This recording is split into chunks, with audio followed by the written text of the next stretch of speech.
Hi, friends.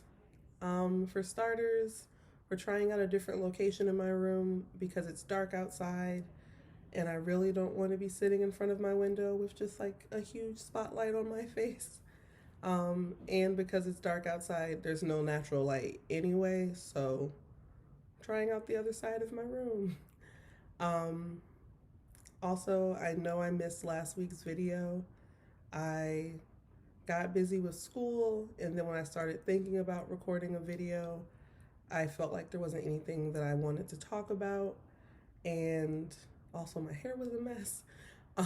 So when it was all said and done, a video didn't get posted last week.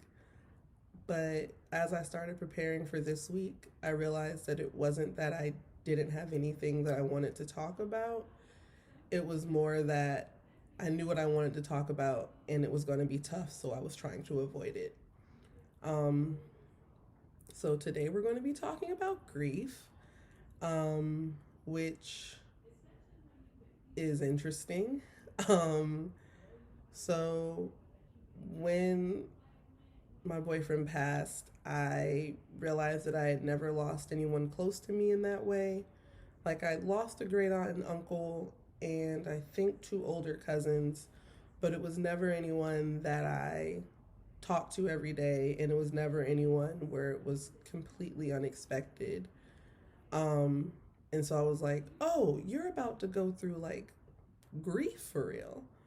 So I did a lot of research because I'm me. And basically, what I learned is that there are five ish stages of grief, depending on who you talk to, and that the grief manifests in everyone differently, which is really not helpful when you're a planner and trying to figure out how you're going to go through things.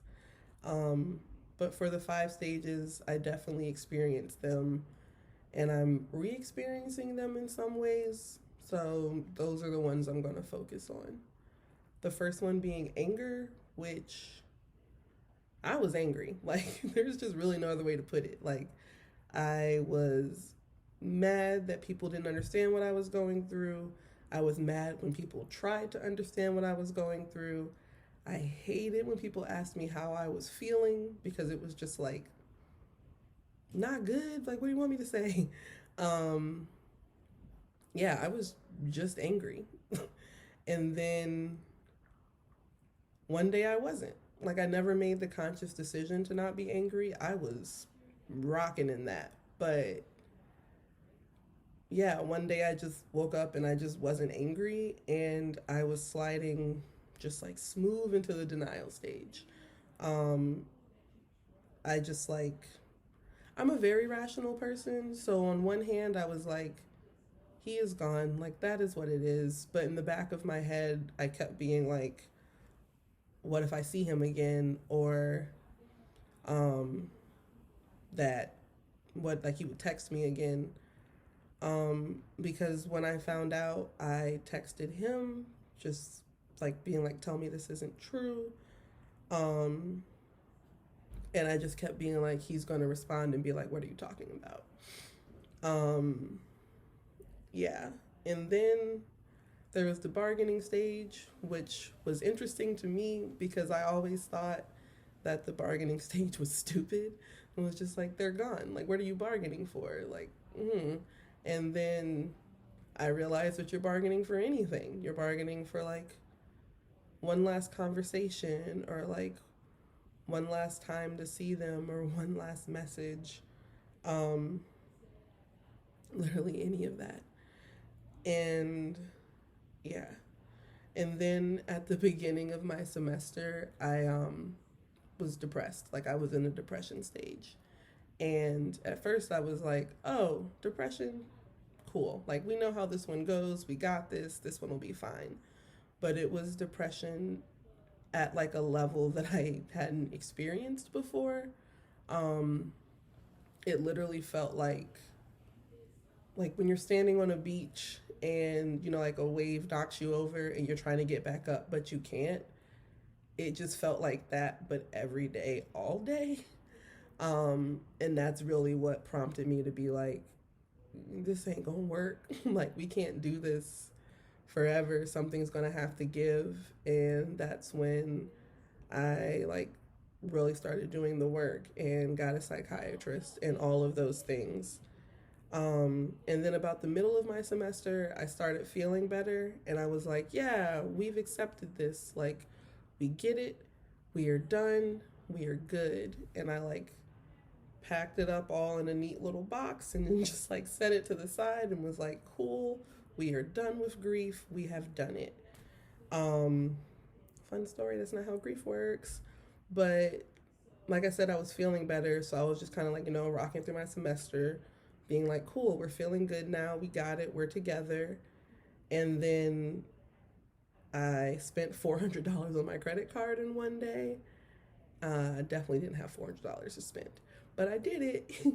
And then that's when I looked up and was like, oh, wait, you're manic. Like, hold on. And I started being like, okay, well, why are you manic? Because, like, you're feeling good. You kind of got through that initial manic phase. Like, your brain understands that you're just happy now. Like, what's up? And then the more I thought about it, I realized that I was running away from the feelings, and like running away from the grief, because grief is not fun to experience. And I was trying not to go through it again. But the brain is really fun. And when you try to avoid things, it just like shoves it to the front of your head. So then I kind of started back over. I was angry again for a little bit, and then I was just so depressed again, for a while. And it was just, and it still is just tough. But really, so like what I really came to realize is that it is true that grief looks different for everybody, but it's only because you cycle different, and like the parts that manifest for you may be at completely different levels than someone else. But I think that the feeling itself is universal. Um yeah. So I am still working on it, still working through it. I'm trying to be more present in it, because I think that trying to avoid it only makes my life harder, even though it feels like feeling it makes my life harder. Um, but yeah, that's really all I want to say about grief today. The quote of the day is: analysis, regression, and regret are just as important as acceptance, forgiveness, and forgetting. Chidera Iguru. Um, so yeah, guys, thanks.